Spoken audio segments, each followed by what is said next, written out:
Ako ay isang anak mahirap, lagi na lang akong nagsusumikap. Ang buhay ko'y walang sigla, puro na lang dusa. Paano na ngayon ang buhay ko?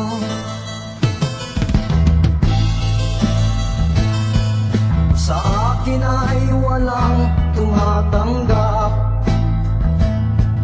mababa raw ang aking pinag-aralan. Grade 1 lang ang inabot ko, no read, no write.